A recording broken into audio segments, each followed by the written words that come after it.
up, my people? It is another edition of Zion Felix podcast. No, Zahan, but now, dear, Nkomobia, it's Mikobi. Nkomobia, a cost was a sisu dear. It's Mikobi, and you're just relationship, and you're just entertainment, and you're just politics, and you're just sports. Any conversation beyond your have bois or minor, if you're suffering, you know, it's me, ADB. Welcome to another edition of Zion Felix podcast. My name is Zion Felix. Wherever you are streaming from, whether Apple Podcasts, Spotify, Google Podcasts, YouTube, anywhere, you are welcome back to another edition.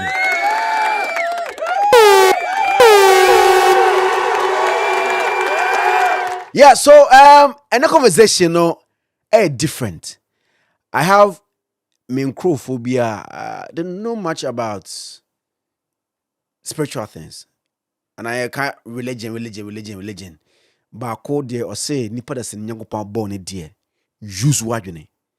And yet your concrete make say udi na kase hia wa ahia omunu bete there be use wadwene na kasa ne ko numa wa wesa ansa wa mene emfa kasa na no tutu awon no. I mean the common sense family. Avram Ben Moshe bra mo akwa ba ejo so ya boko there boko o society na kosen abibi akoboko ko me shut down for me any established movement teaching na me yenti me ya the open na wafa. Okay, so you don't have like if I like a sorry and amount for me do what? Yeah, me want members near ade. Okay. Nti floating followers. Me teach ya. The otifie no be friends me common sense family ni. Nti me I don't even know my followers. But do you want say obeti group? Me pese before free sa the concept of aji will belong to a cool be na will be that me pese obi adwene ma ne ho. Okay. You have to think for yourself. Okay. Nti that's what. So far, how is the reception? Oh, reception there. Adie sano. New people begin to understand me. If only you want to think. Adie ya we ase thinking. So we begin dempa. Until they be before omo pe atembo because they don't want to think. Ohu ya no ajeje. Insa so tia we begin ho no. Until be if you want to be a thinker, make us 1 2 3 pe. Obehu me bia. Adie ni free. Say you gidie kura betu aka say me gidie but de aminu ye kan emuda ho Almost ochi a Christopher from a Christopher Muslims are free almost soon. There be mean to be free no sumo e so na mpesa wote ase But say you can yes na pesa wote ase so what's an adwin about different interpretation of the Bible and then how things were done in the past. Me teach you what the book is saying. I was so fun kan kire me kire the book naka na what dwene ho because nyame a wabɔ bonsam na wentumi ne bonsam wantena na ɔtɔ bonsam anipa na ɔse yɛ nipa yɛ mistake a obɛko yɛn de dwene ho because yɛn kra no yɛ protect yɛn ma yɛn fa yɛ worst enemy ma yɛn ma nto ka kyerɛ sɛ nyankopɔn de ne worst enemy ama ne ma sɛ yɛn mum yɛ ma worst enemy no enya yɛn ɔbɛpanish yɛn a wobɛsɛ ɔkyem sɛ saa nyame no ɔyɛ wicked father so Matase. So I was here, I know Ben Moshe, Avram Ben Moshe, or no ideology of anyone, I don't know, and you don't know her. Me wo entire 4 abai 4 ewaha at a penny and at a kakra, Mr. Twins, MCMAINE MCKENZIE, MCMAINE MCKENZIE. Let's welcome them with a big round of applause. Everyone's a makwaba. Bia kosuboko yakopon na adaroma sunsun wi asme no me kose bibia fine bibia in alignment July da and the yakasa iti no everything is in alignment. Okay, me kosofu bu na o say at the time ane wo no ohun wiem say wimo tunfu bi ni na wiem na ko freba ko pam na bam say the minister spirit bi oba na wantimi anko but you say wa mu say wimo tunfu bi ana usuti me bo a let's answer for the kind wimo tunfu de bia omonam. Okay. Omuda eje o ma home se nipa eje home na nti no is a different world out there. Nti say yeah ade sakura e beti se nipa bi na ntekoba no sa na bia no the universe the world is active the other realms e bi sore na e bi nya na e bi kona bi ba moti e bi kasa o se e bi kona bi ba moti am se omomo zema fo no mkuta sa moti e fe no e bi ko na bi ba nti no che say sunsun ne bi ba no pa bi ba nwumere. These are the people that I'm coming to have my conversation with today on Zion Felix podcast. as a man or as a human being, is it right or is it good or is it allowed to marry 1, 2, 3 or have 1, 2, 3, 4, 5, 6 multiple partners? Polygamy is what we are discussing today on the podcast. I know you are happy. Are we back? Yeah, back. Now my name McKenzie McMain Enna. Avram Ben Moshe. Yedi in Komo on Zion Fellas podcast.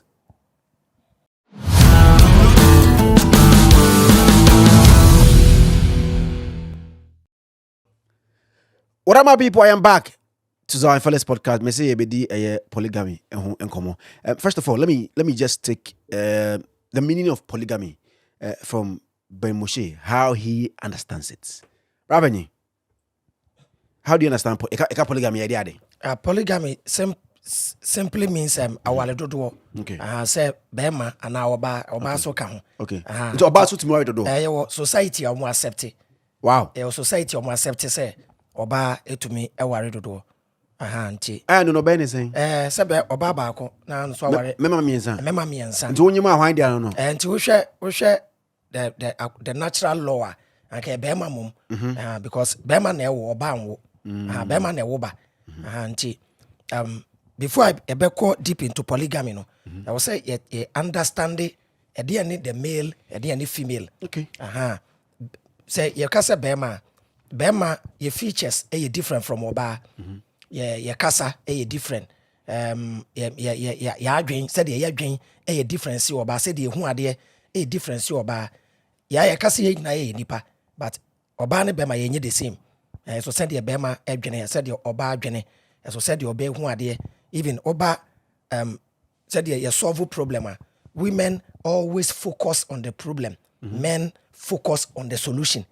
Nti I was see keep balance. Nti da here oba ne bema no. Nti me hu oba bi no se opese we independent woman we here bema na ne ho ya mesre ana bema be ka se pese me nko ametena.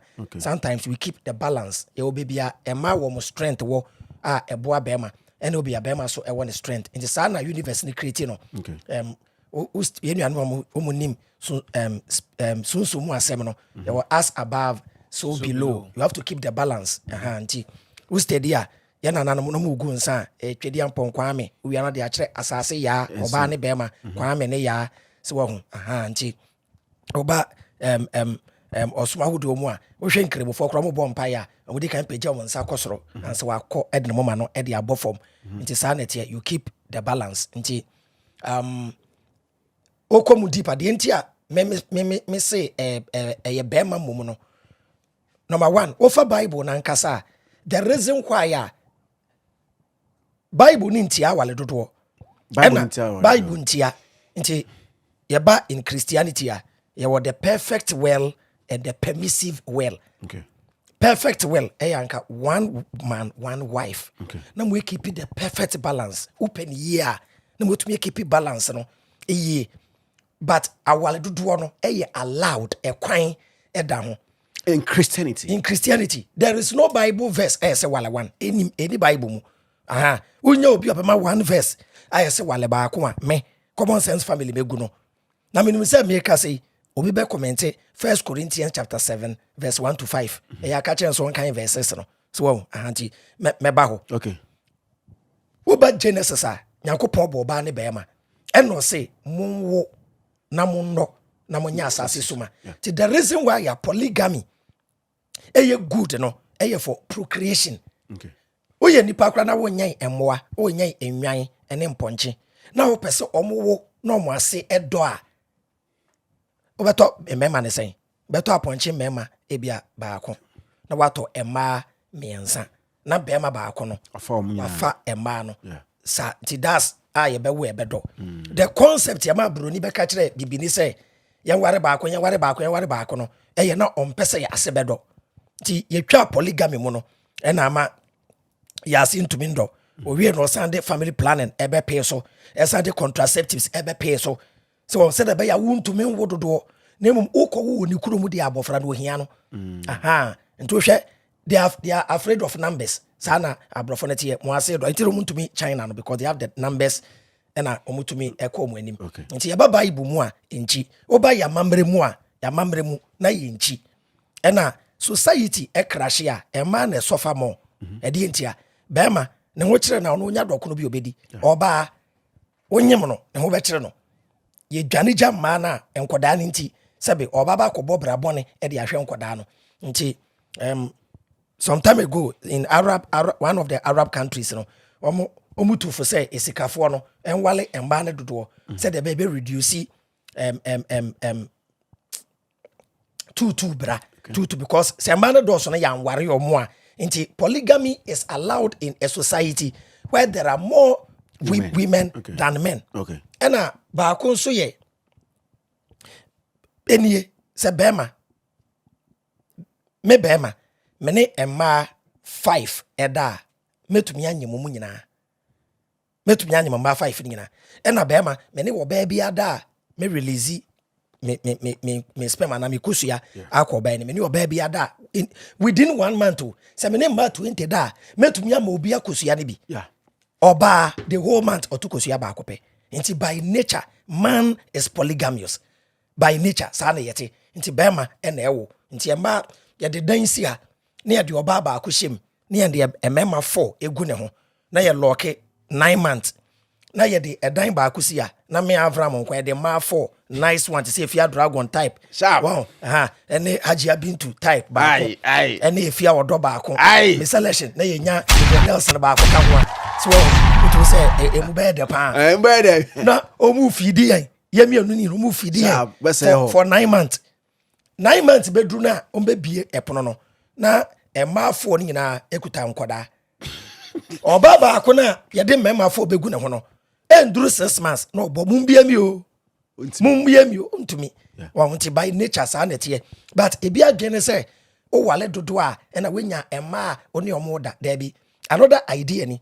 Say that secret I was here too for na polygamy e sikafo aduane enye ohie ni dia into stay there with all due respect to my Muslim brothers ye won kremofo ni bia na ho kire na kura a wose commission ni say utumi ware up to 4 na wakota memba mienu ne miensa ontumi hwe mba no ema no na oni omo awo na nkoda na yebasa which is wrong e sikafo dia wo hwe asamu agya sika wenye ya wetin why do pay enye oba ba akusika nti efa no cash flow nti say asamu agya etumi wale 3 ana 4 sika wenya no e flow the core 3-4 families mu e reduce poverty any ade in society nti sana akwa na naturally ankasa emma ukọ Bible mu ewom e punishment for women aso yes to say weni ebegina wukunu esanse obedi wo so e dey tell weni begina wukunu okọ wukura ho nti oba bie no opekura wo meeti oba na oba no ka che so medie wo fa bi ka me ho a enye hwe wo boa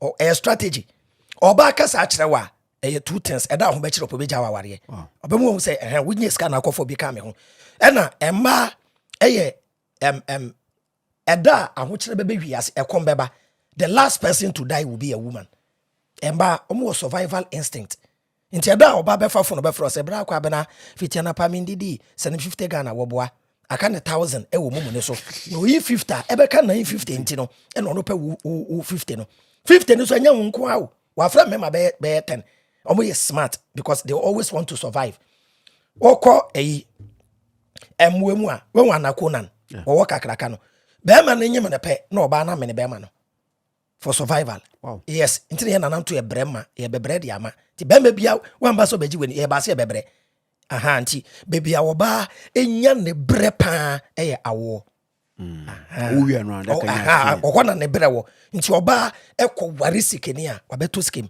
wo be ma na bebre de ahwe wo ba nti wo se be ma ehwe wo ba nti na be ma hwe wo ba na wo betra be ka say wash artificial teeth and 1,200 for fufu and we rent apartment here no be as of so but oba to boxer shorts ma wa e news when oba say eno ne ye nimu a emma eni brenti omo say what men can do women can do and do it better oboa emba do do sen eno mo tena kenu mu ko che nam wepo ne so ba try na we aso chi bebu mfie gum bo say yes mbema adwuma ti nature emma bema asede ene na adwuma ene de bema wo ho kwan say wo ye ene de oba ni ho kwan say wo ye nti bible na da wo no say omo say bible na ye omo manual a Bible no share aware dodo eho emra a wo pese wo ware a emra no echekere wo Asese. enie eye But I'm reading my why. eye Deuteronomy 21:15 Aye. and Exodus 21:10.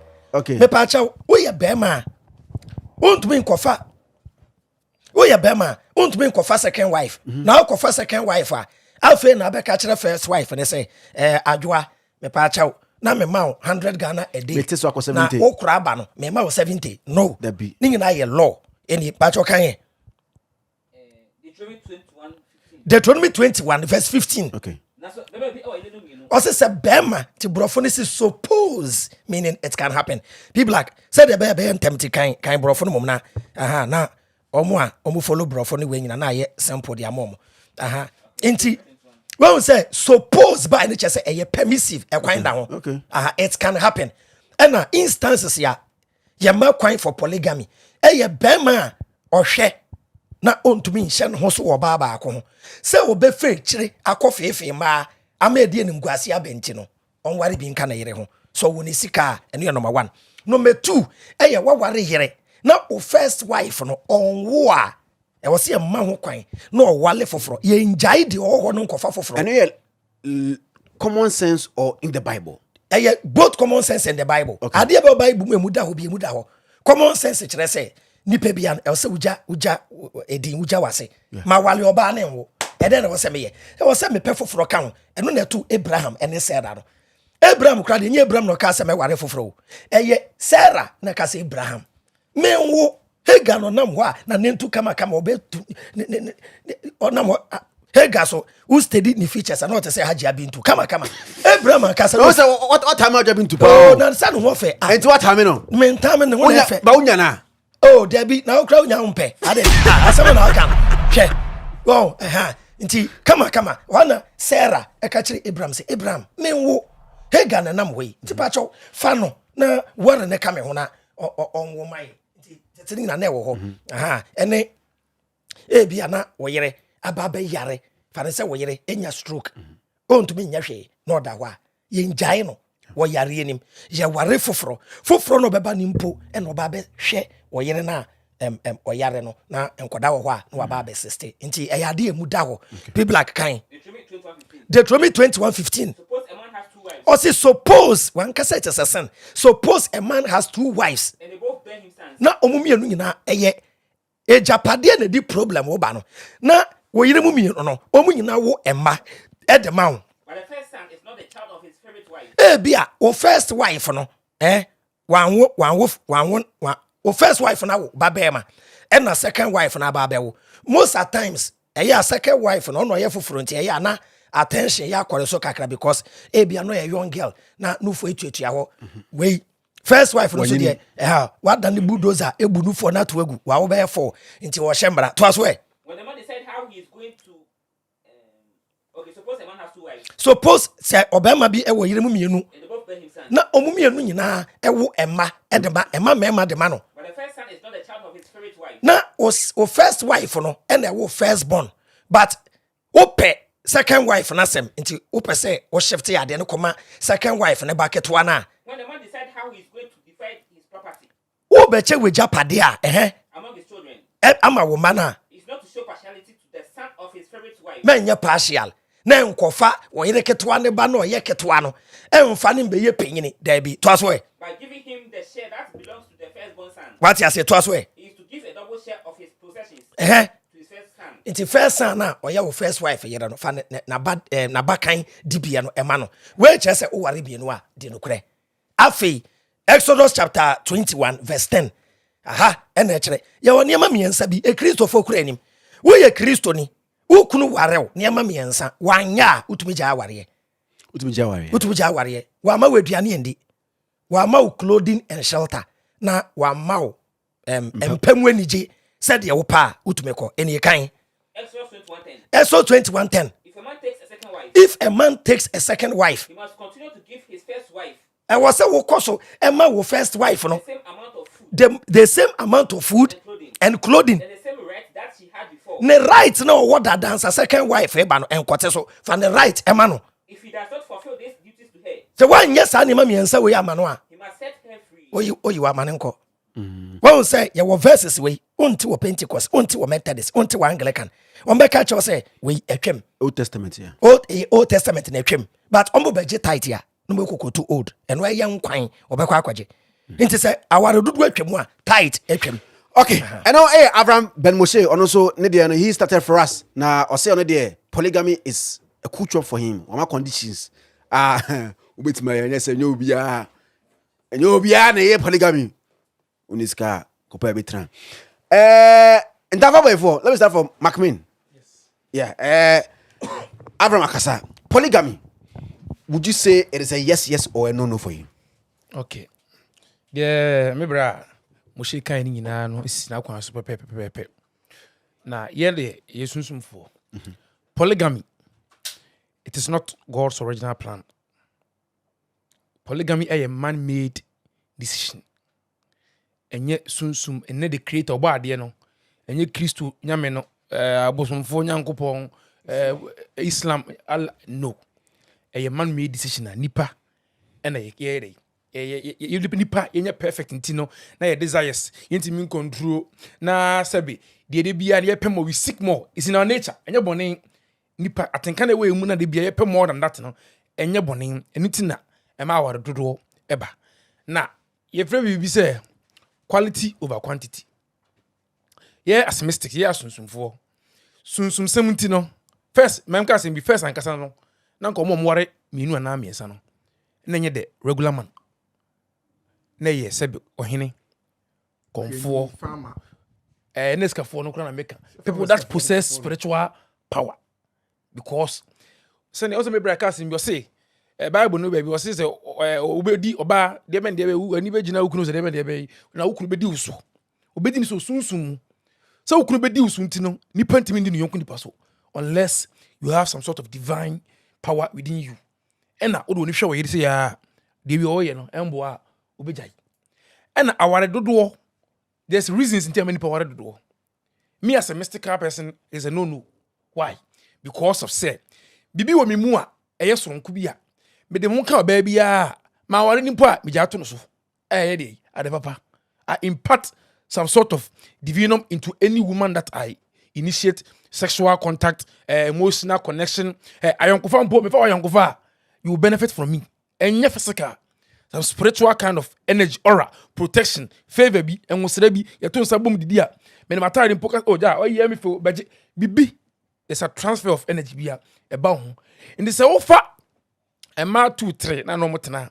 Your energy as a man, your power as a man, it is limited. Why? So because you are sharing it with different women. So what do kwa papa so wa kwa papa so yem pena twe me say omo for me no machi omuni spirit no ngo hwe ambrabo obi a waware no fa na yirechi oni spirit na fa na yirechi no kire no because oni spirit a untimi fa yirechi it is my say oni spirit na person ko ware emma 2 3 4 emfa obeko but in your old age e betwe wasan a lot of you my 100 go no ma emu 80 omo wadi si so no mo ka so mo fa ma mienu miensa aka aboso no en emfa yenyo no mkrebo fokura mo de ewu no na ho so alla si fa ma for tente ba ko a na so so etietia wo kon so wani anso a so fa ni pa de ni mo oduru no wani anso a so fa de o etiatia nti after 4 no wo fa bi kan wa haram and so after 4 still na mo fa achiri nipa desires yentimi ensisi da I think san about the boy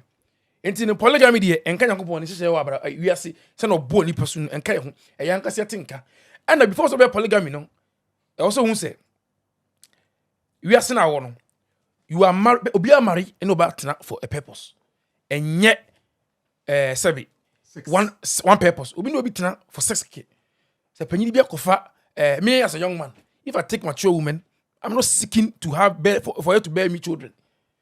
I'm seeking for what? Sexual pleasure. My freakiness. Freaky for you. What you say? And I'm person I want to explore a lot of sexual desires, sexual man until I go obi a very mature. And no entia. So me go for obi so na oyimitipen I want her to bear me children. Until I want ma meja no. I didn't tell meja because my master me no bear that. Papa me no womba. Until the purpose until na man dipa. So na me brother can also say send the first wife and want me a first second wife. Do kind of I drink a lot of points be omeki. But soon mafano. Uno be at now. Uno be that one day pet. What was star S7 or you back with the man or qua ultimate favor. Maybe oh dear, what would you maybe our spiritually inclined like we are. But me no be at now. And you come and in pena. You say yes, okay. Or call you promotion. Because sexual energy is being transferred by semen. There's a sort of divinum to it. Me sonko. Muso sonko. On found ho enquiry. And my ambassador Martin can say, baby, you know. Baby, must wear rough and maybe use you. A so for river, we can see some other much at the or so no way healing. We are Saturna attach it. Eh, you are man for a sort of for no, I bet you for if you a bad energy, not Nina a kitio. Because we be an extract. We don't come be a what shall be po, unya, they be a okwa, you need to cleanse yourself. Say Papa Nede, Embra, Impati, Nanko Boni, in the watch. Okay. It's in a nutshell, no spiritual polygamy. For the only spiritually inclined set of people. Okay. Not the regular man.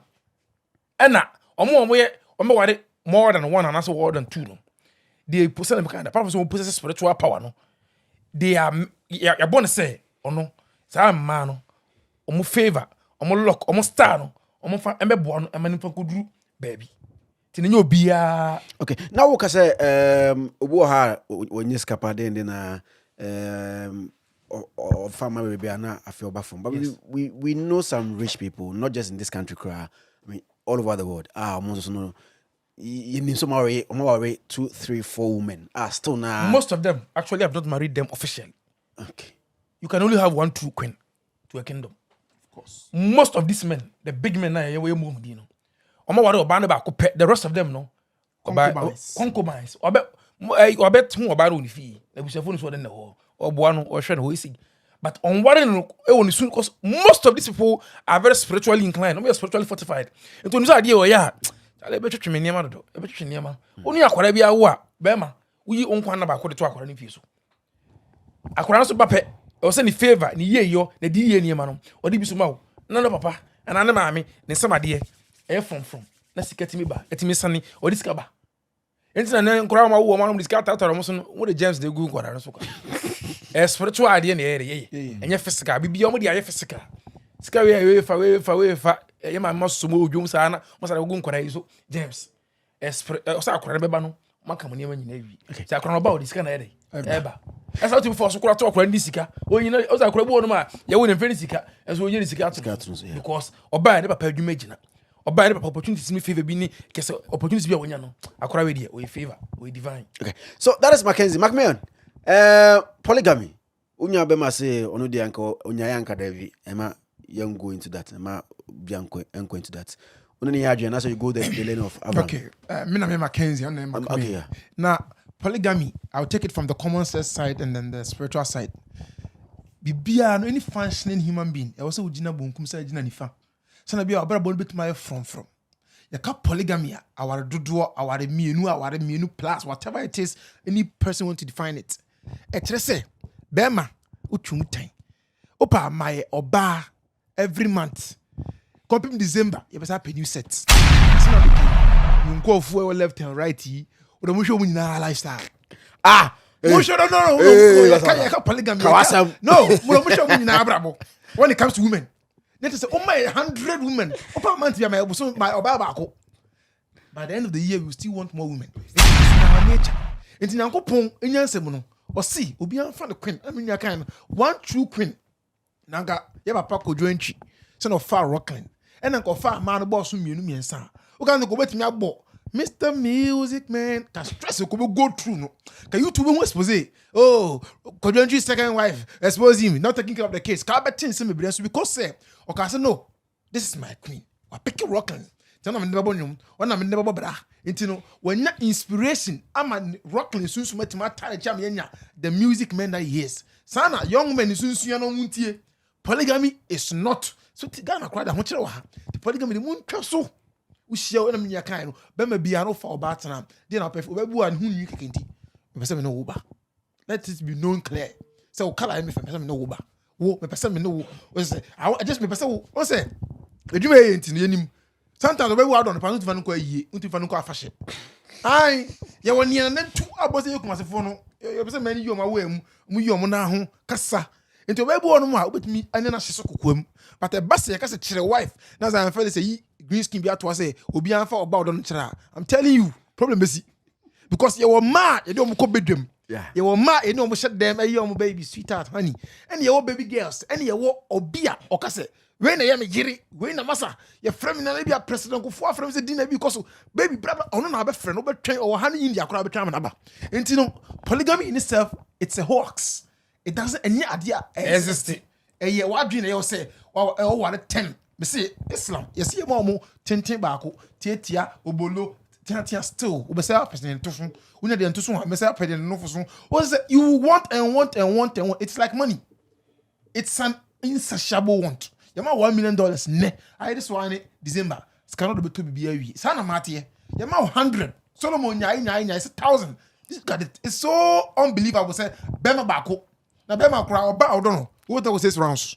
Until me go 6 rounds. It was my 1,000. Now, talk about with them. Now, most when you follow the person in your kind, you come from the spiritual side. The anti or money and my baby, a warrant, and no official. So, then, snap, whatever items, Emma, a bushia we are.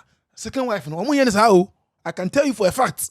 And no me no kukuamu as an hour was she and was school krabi now need near to David parents enko omutu obi ebi na otu no ofa bi ni nua bi osomnko oba no Ghana card kra no enwo sa be man din so but most first wife no in the Ghana card in the last name nya no e machi but second wife and third wife no almost na show no omo na deda Range Rover ne Benz nim and so omo no omunye ne yiri in spirit omunye ne yiri because they are the wife's money could afford. Yes, but first wife no on the yiri ankasa the polygamy no a scam e da omo boa obese ohyeso onbese he won akora no obese onko ohyeso che onbese aja boy bi in the car ba fa no say maware wo ko na busuafo wa pay 10 times 20 times bi ato ofo chi bia na me frɛ ofo chi akosi afo chi me frɛ no asane fo na ma no wo anu ya ware nya ware but what me say ukunu usi ukunu the second wife third wife no obi mi nja comment into ade we ase on the first on the kunu no atena simple atena ko ne ma TV da onka unya bi yaso de bia wife you come bedwe mu a eye bia ba okep kos bese mienko una woto no na menua mu shi kan una unufuni na mbungu mbra mienko eye bia ba ha de yasa konfo sa mempe de una wa rasta bra mienko sanity it is a scam bema bia e pa ba ko pe a ne reho a na ni dia onya good news sa ona obehye omo makari nyina second wife omu tie mi amu ye sankwas third wife omu ye sankwas fourth wife omu na amu ye sankwas number 1 ona ye oba kasi me but at times almost say number 1 even say I don't know what say so Charlie I mean for sa but onye skela fe na test haba Wa ware for love. I want for love. O say be worry for love. Be worry for say obi eboa no. There is a friend say empathy love now. O baby to me boa wa no for so don by force. Because one ware no long story. Is na YouTube kra be there. Fake marriage is be do small. Because we be serious music. Because I feels there's a problem ke see be ba. Enti no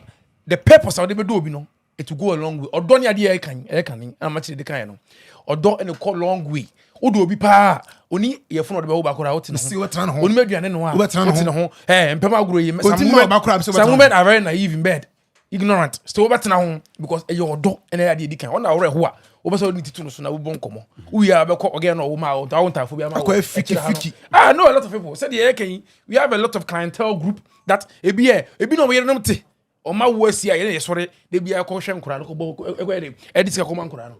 A lot of my clients have some even have specific sexual and you must say now first wife or ban no ma ware na one na say na sabi one na have sex you don't put your thumb in a basu but now you want to but now scab by wife fiki no ni when you were just coming they are not very because we get na ko join court it's an also pobi nkra no just here open do man no no say another shit sanity sugar titi mu na dey Sample for that's why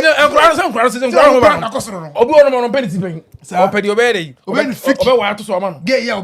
TikTok as a say or the ice blog okay India share the purpose of serving what man wife you go bu no me for ice blog na de pa da bi young girls won say wanya de pa bi mo fa mo anya so dwe but just temporary ade fun Moshe,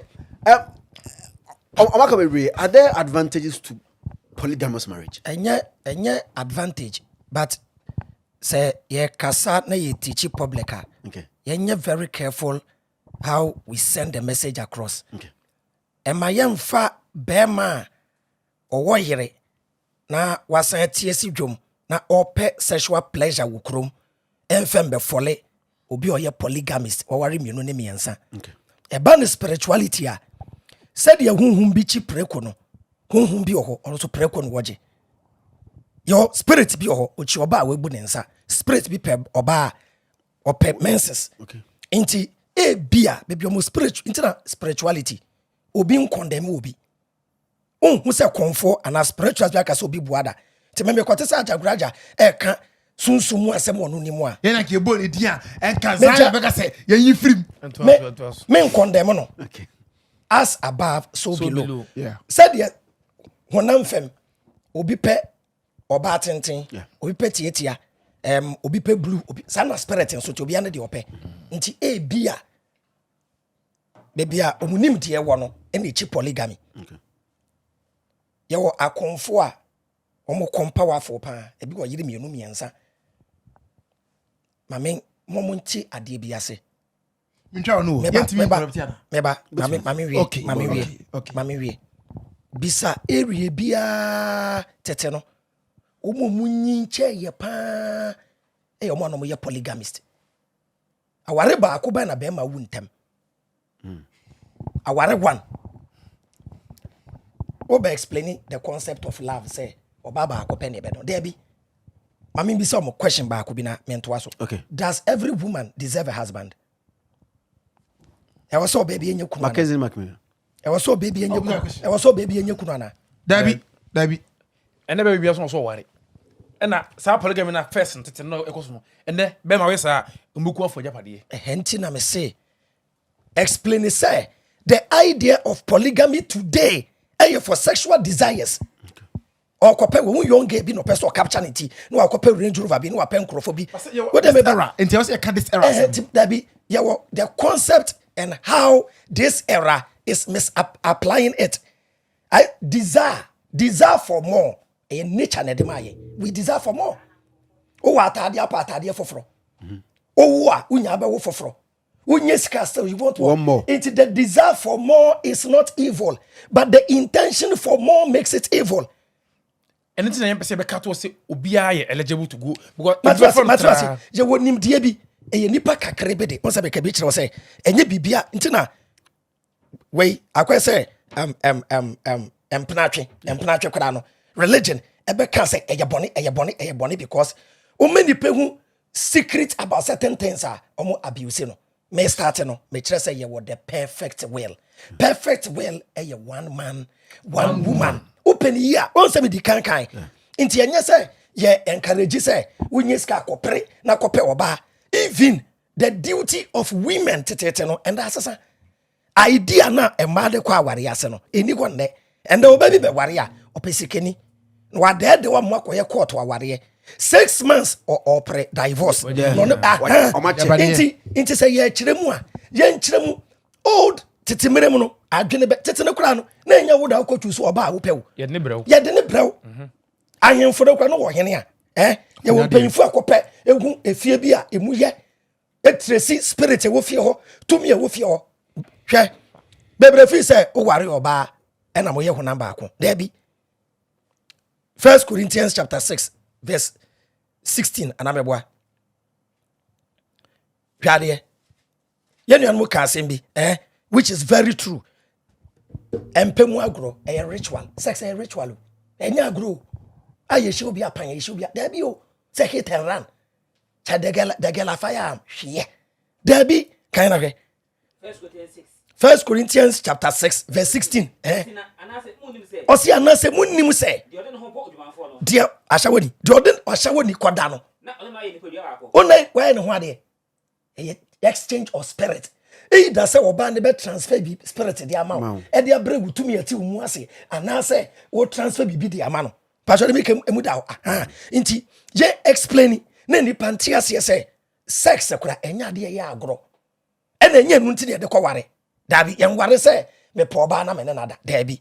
But ye won kire mu nti ye be say society ti ase a ye kura no ye kura ti ano. Better catch us say we are not even at yen do level a yen no san ke better na microphone echi e teach about polygamy. Yes, of course. Yes, yen kokora ni mpanyimfo omo munyi mamre ni mfom yen ya no na ate keke ne yete wa ye kasa enya nkora asem o ya da no me call marriage counseling bi young lady bi na one ye kasa book mu aware kasa wie no me say please when I'm months why are they promise please are you married no say no only boy a book mu experience me become me say me aware marriage don't say no you are rather the counselor no say yes experience is the best teacher titete no yes wo kwa awade a eyi bisa titete no ye be hwe ko ba de kura na ya hwe efia wukom ye be ma kwan kura na waware a wo ware ma 10 wo ye den there is only one kwan see nuanom kan ye no enti ye wo instances a allowed and me yes no so the spiritual side no abeka ho ade bia no physical and spiritual knowledge bi wo hwa enye for everybody enye for selected few entina spirituality ye chinchin radio so enkasa ti won say we mu kromo ka say o mu kwasa de o mu aba media mu kasa na ye too much spirituality ye ntichi dabi individual journey one on one enti ye baby wo hwa o mi Avram edru baby na me say to for say no polygamy ni kura no emboa this generation ti me be jaika but me mom ti ase so obi nso komu a boni bi anim but anka wo peni yi a e de ntia me nyini afi na me sua sunsum nsem kakra ba ntia bia said na ye emasem first no e bia na me yete so eni obi okra won a ye another spiritual side of teaching the more you get close to women no your energy sia wunya etweba eboa be ma ayesa boa wo ba sex in some bebre wo ho but omu entichi especially onim de enti a eba no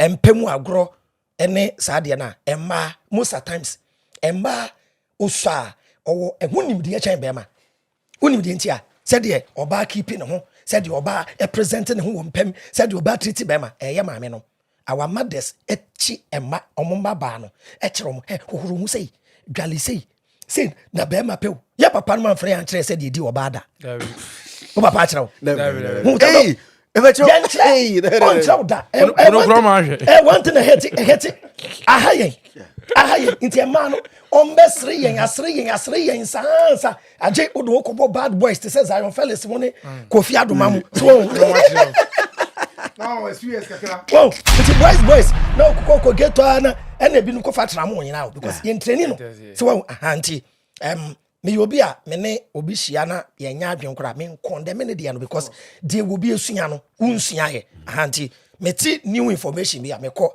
my own research they make a kire young guy bi an say wo be so bobra na wo ko wanimu a one man one woman wo hia wo ba na adwen mu da hɔ a it is the Cristiano Ronaldo. Also onye again no hade. Onye no hade na wo.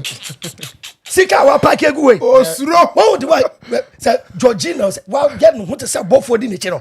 Wo de ma Cristiano Ronaldo musu nka no. No ko ye no hade. Wo beti Hakimi part 2. It na kura no. Na aware kura na nye ntentem sa wo. Ye mo twempna enante. No mo omo bonde, omo ya connected. Ye wo empna twi bi kura no. Mutumi twempna duru ba bia. Na dani awale wi simple muntu minjai and so now 2 years what are we so a very complicated Avram, don't you think say marrying more than one or two, putting money aside, you can take care of them? I mean, emotionally challenge obenya sunje.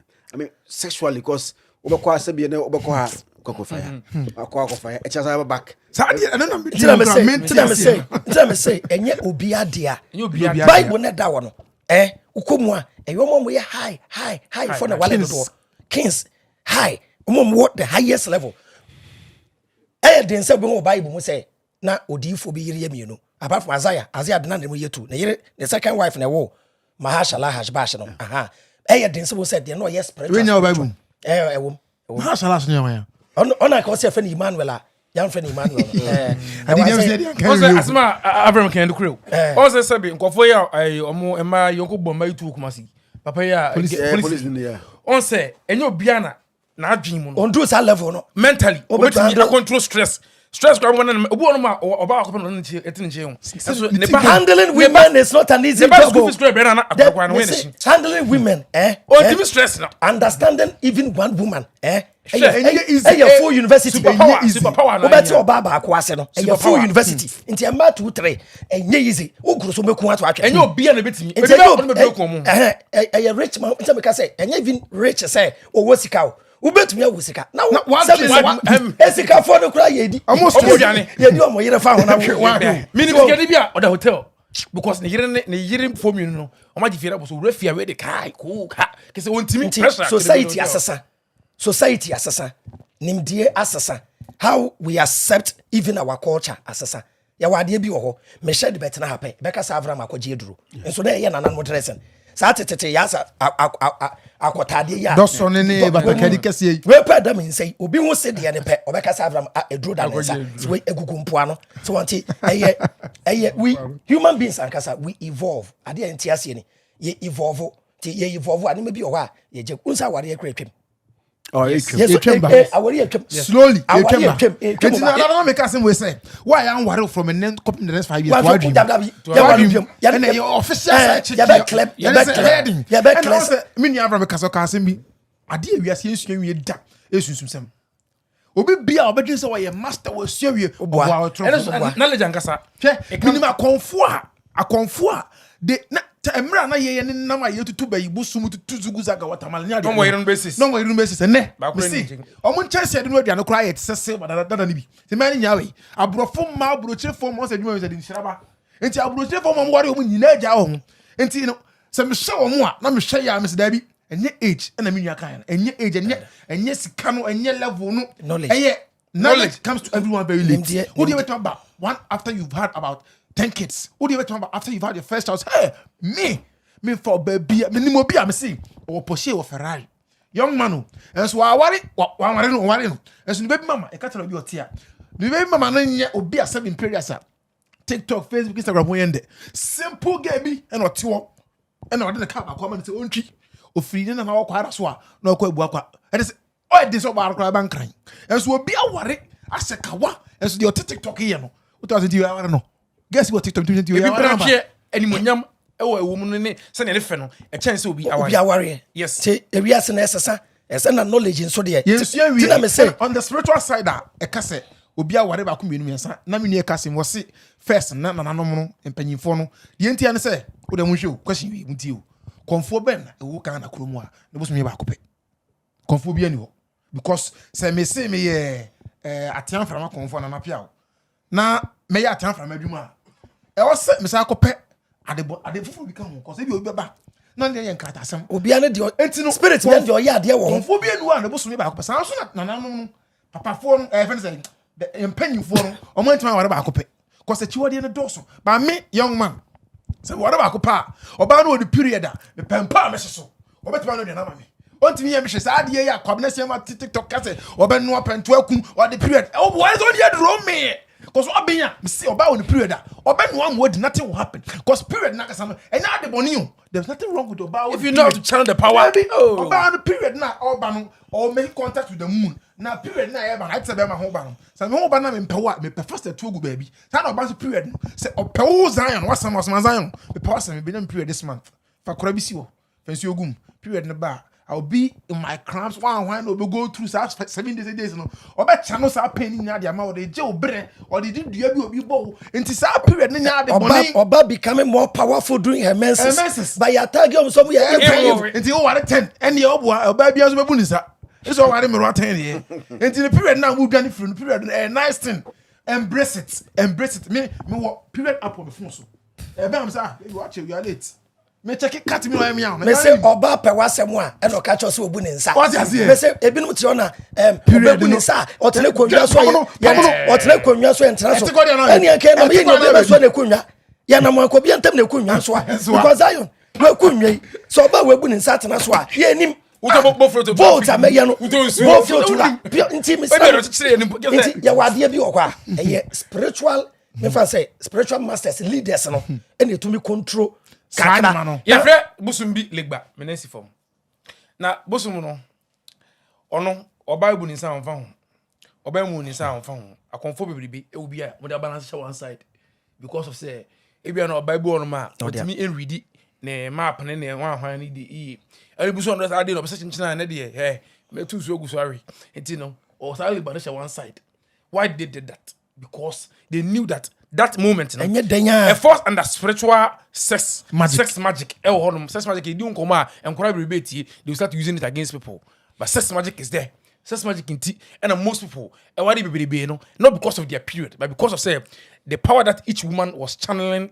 was for a different purpose in their life we agbeni okay we asantini we ahonani we akonani we asunani obi a no tumi dey na study medical ko fa fela hwa wo da waje Davi mayimava she so ko jam yire kura ono so agbeni wankɔ ne kurom kura ne tumi edi ne chi ebe assist o enti no o tena ti big as to the Davis e ka say o ware 10 o ware 5 when you hwio and let's remember say quality over quantity over quantity but Zion yeah mu bi de ya be clear dodo na because red card for kra ya dia be fa o da bi ya fa bro to nchai yes physically no na spiritual because we ya den ya once a o da wa wo sanam baby de na say sunsum mu asem so wo ho nti ye be balance ne ho de be boa na spirituality is more important than the physical. If you say this physical world na here, soon de na more. Nti abrofo no me fan say sa religion you no mo de breye no. Ebe fra we ni kura ema more about spirituality. E Jew for na me ko hu how powerful oba ebu ni nsa we. But Bible nim what describe your bobu ni nsa say pamono then your friend at the time bi tell me yeah so friend why bomb or so today that's kwenta so at the time bi so Jew for the friend way a blue blood on for the blue blood yes yeah connected with the moon you know and boss no wow nti unu say oba ba odon mpo so onye ni period obi nka se kodi but onye ni period mpo a na oda na okoda na nchen na kadona a protection e wa hadith mu ezo nima e wa hadith mu Prophet Muhammad what does here Prophet Muhammad peace be upon him one of his powerful weapon ne yere mo ye mensesa na oben omo yeah oben no ye to adubone atoko ya what say what tare to no say atare mi no oh yes power hand come tire mo so me ba kaminya me phone na ka me pesa me kira de bi ko enu anum nkremo fo no kan se bi no mu nimu a na omo bu ye frenya okona mu eye one interesting one powerful babebre nim ya tu edro kwanya de benya because of obana obu ne so da say Avram niema na Avram kanu is by knowledge self knowledge osua yes your knowledge no is by spiritual intervention and edi hu practical also no osua to ya de no refer no he is the actual teacher yeah the spiritual teachers but he is the actual teacher because some na ya kanu ya can because I've practiced it and I've seen that I dey enya money o unum say the odi ya unanim the odi ko na we transempa and am ka say bibi brefi oni period ade tinye no ade no kra bantem faster it means mama what you say ai so wan me so nsuma ani abosum ni nyagu chobos mu na me pet 10 million bitu so na say no me a friend say I shall forget be ni mama now some of them they practice sex magic and yet sex magic on the surface say mo wig mo na me hyehyem ni ade no some of them actually practice sex magic say on be ma dan be ma no e ho ba no or say sin ne kokoso na why the research in same time no incantations be yes it's incantations it's e oju for niam nim with na so ba won ware no kra o no na hyeso no den san na mutino no twan oba won no o hye ni spiritual bond with there no so papa pam finfin no wow Avram ba me go ba kon eni hadith no ya obabi a ekasafa menses ho mesem ne anu nkremofo no munsua de we free knowledge a bi kra me de chen kremoni bi a wonim wa sources this is not to condemn, it is to confirm say the ye ka no wo musumnim eni Sahih al-Bukhari 323, the most authentic hadith. Or say narrated Salma. Or say while I was lying with the prophet under a woolen sheet, I got my menses. Na yiram baako. Or say onin commission da woolen sheet na se na onya ne menses. I slipped away and put on the clothes for menses. Omo ntade a no mo ye menses anu wahye. Nti wukunu ben wa so oyeremo 4. Me fa say wo oyeremo 4. Nti oba ne ye menses wo de ohya uduru ho a enyo no beka. Nti na yere ne kohye sa atade no anko ofri commission ni chen. The prophet said, "Have you got your menses?" I replied, "Yes." He called me and I slept with him under the woolen sheet. Na commission we bun sa brabada men chen. Edi ntia. The power a woman possesses. What's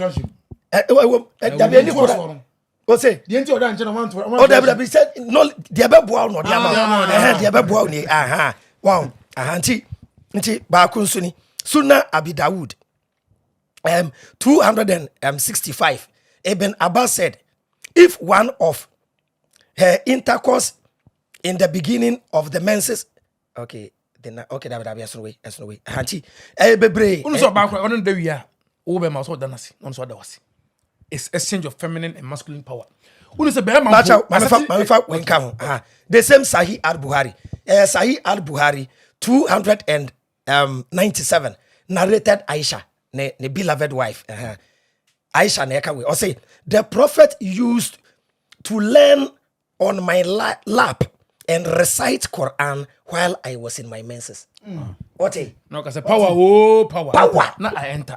But obi enkrimuni wonim into obebu ninsa enye se ni wagufu adane bonsam evil bi dabi the power o possess na eno oka no ye ahonhom ni bia omo mpa menses because ebebere omo ase ti no mo se mo mbe no nti na tete no omo ye nsunsum djuma no omo kwaje de onchi menses ba ko no se ho nti wo yo ba ko do bunsa no ne woda se atumi nti unya no ba ko sa mara to fie ho nti obi abu ni sa ye de hire afa onum yesi suna na ya ba mo ebe no entafo ya ba na abam na empe etinsa ne ma no enti yesu je penhye so enti no ye de hire ene ne ma e de twa efie no hu nyina hia in a certain triangular style na get oba na ba oba ne nam hire na chi sa what I say the code no there are loopholes in it. If you can break it, you can use it well.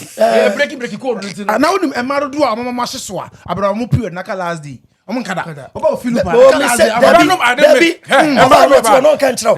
They become more honey in their menses. Now when you say be mampo who was certain age group bia. Oh not on some boy bisano. When you say when you say bema. This is a code for all men. Who's the bema who was certain age group bia. Be nice no funa hye. Yes. Na anu na your pointed bi. No, show any sir. Easy. Who is there? In some way. Who is there?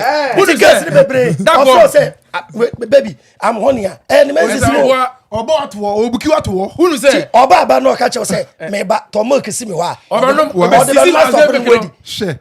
Yes. Akosi aso the ko SS. Oba pen on the tower so. There's an operation. Okay, my people. Also, my people. Bema. That can never sex magic once. Who's a bema? Or certain age beer. And no so when certain age of women. 80. It's just me before say me 30 years. Me no ba we under 30. Aunt nada. E be do so because bema we young, over mature women, older than you, 12 years, 5 years, 6 years. I'm going to say 12 years.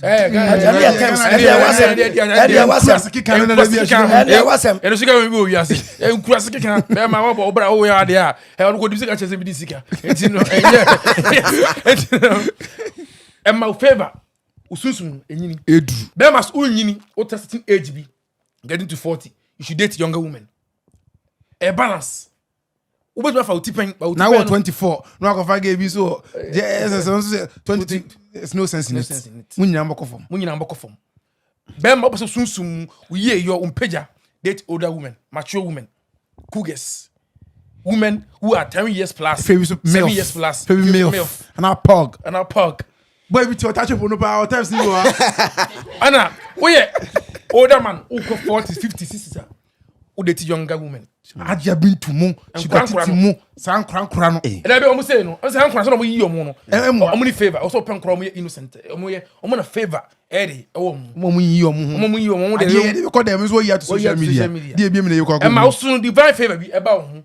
And that's what you saw. Send an uncle for you say, and pay for the fan cram, you saw and Tessa. Okay, yeah. I was many Avram Ben Moshe and the Mystic Twins, McKenzie McMahon, and discuss polygamy here on Zion Fellas podcast. I'm sure what was soon in 70 be now, you know, Eddie, yeah, share what we know, what we believe.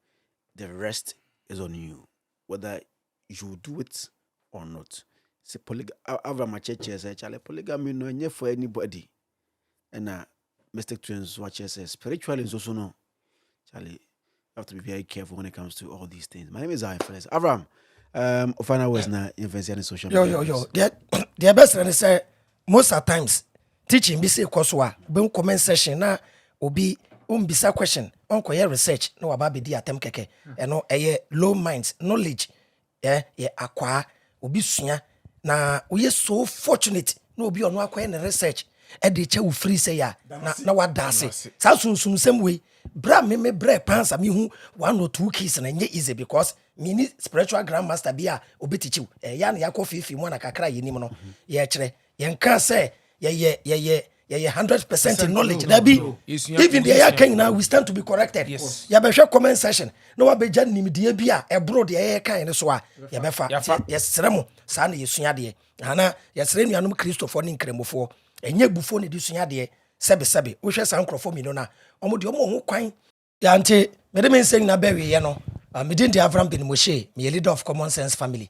My number is 0244 856241 0244-856241. Also follow me on TikTok a Common Sense Family. Facebook a Chronicles of Avram bin Moshe CSF. And YouTube a Avram bin Moshe CSF. Ya damu nyina ase. De ken nyina ne sa adwena anya adwuma body ne bre.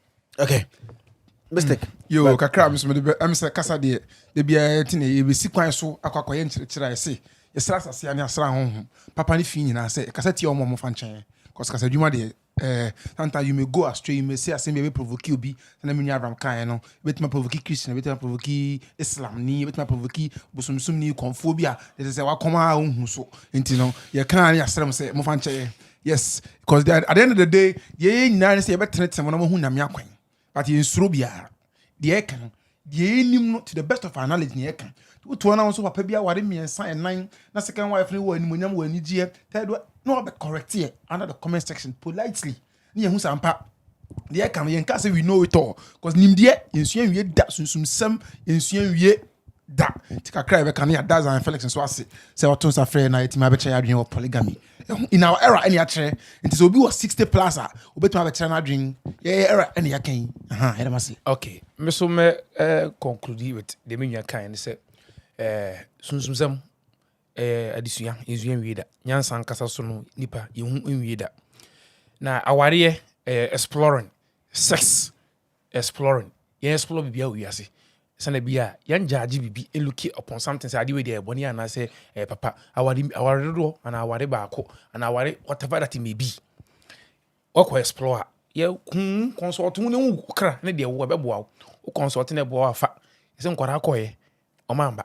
embenfo so koye no obi din dia adisua ani ade enti no papa o boni o ye hu se nipa no your decisions and ebe ma o consequences and repercussions whatever no e be follow through no judgment mystical love and blessings to everyone. Yeah, thank you for watching us or streaming or listening to us wherever you're listening to us from. My name is Zion Fellas. Subscribe to this particular platform. YouTube as Zion Fellas podcast. Subscribe to it.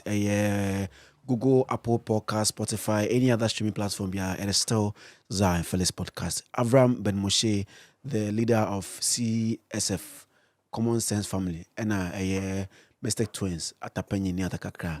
Ntafa before and as Zion Fellas and I know what's name. Randy and Junior were behind the cameras. And a queer minta and so I am executive producer teacher a boy. Bye bye.